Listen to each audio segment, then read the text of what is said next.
Hello, कैसे हो आप लोग। उम्मीद करता हूँ कि आप अच्छे ही होंगे। हम आपको अच्छी अच्छी कहानियाँ सुनाएंगे।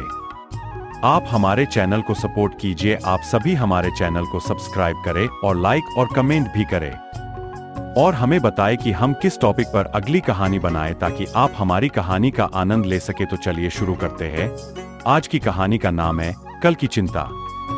एक स्वर्णपुर नाम का गांव था। उस गांव एक रतन नाम का बहुत ही धनी सेठ रहता था। उसके पास बहुत सी जमीन और अलग अलग बहुत से व्यापार थे। एक दिन रतन अपने यहाँ काम कर रहे नौकर से, राजेश्वर, राजेश्वर, आया सेठ जी।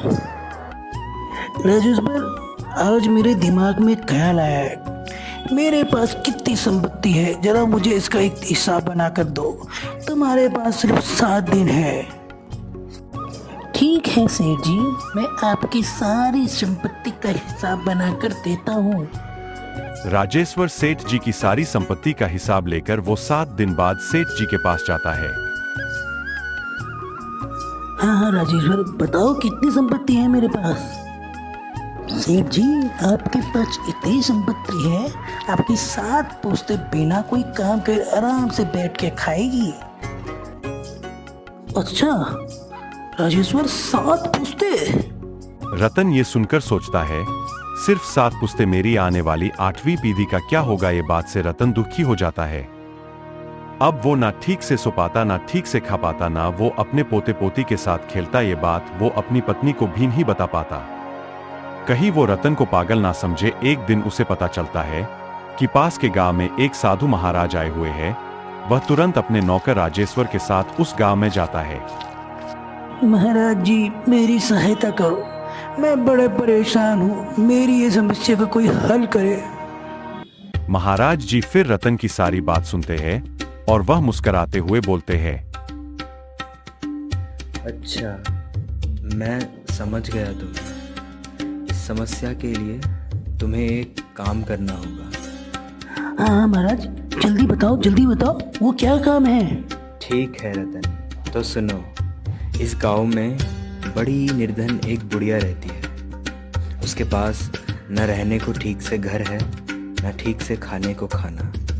तुम पास जाओ और उसे आधा किलो आटा दान कर देना। रतन थोड़ा सोचता, ये करने से मेरी 8वीं पीढ़ी की समस्या हल हो जाएगी। फिर रतन थोड़ा मुस्कुराकर, बस इतना सही?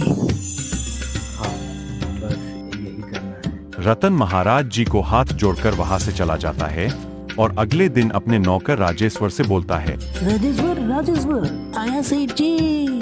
राजेश्वर, आज तुम 1 टन आटा लाओ। हम आज उस बढ़िया अम्मा के घर जाकर वो आटा देना है।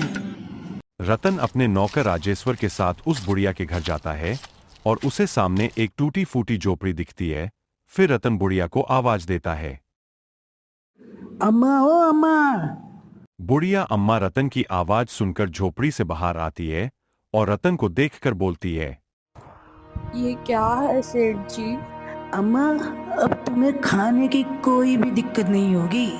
आपके लिए पूरे 1 टन आटा लाया हूँ, पूरे 1 टन। हाँ सेठ जी, मैं इतना आटे का क्या करूँगी? आप बुरा मत मानना, पर मैं ये आटा नहीं ले सकती। मुझे आप माफ कर देना। ये सुनकर रतन चौंक जाता है और बोलता है, हैं? अम्मा, ये क्या कह रही हो? आपके लिए पूरे 1 टन आटा लाया हूँ, इससे आपके महीनों का इंतजाम हो जाएगा। सेठ जी, जब मेरे आज का इंतजाम मेरे भगवान कर दिया है, तो मैं कल की चिंता क्यों करूं? जैसा आज भगवान ने मेरे खाने का इंतजाम किया, वैसे ही वो कल का भी इंतजाम कर देंगे। इसके लिए मैं कल की चिंता क्यों करूं? रतन अम्मा की यह बात सुनकर सोच में पड़ जाता है और फिर रतन को अपनी 8वीं पीढ़ी की चिंता की बात समझ आ जाती है और फिर वो उस अम्मा के चरणों में अपना प्रणाम करता और रतन खुशी खुशी अपने घर चले जाता है। यह कहानी से आपको क्या सीखने को मिला? देखा जाए तो ये कहानी हमें बताती है, हमें फालतू में अपने कल की चिंता में अपना आज खराब नहीं करना चाहिए।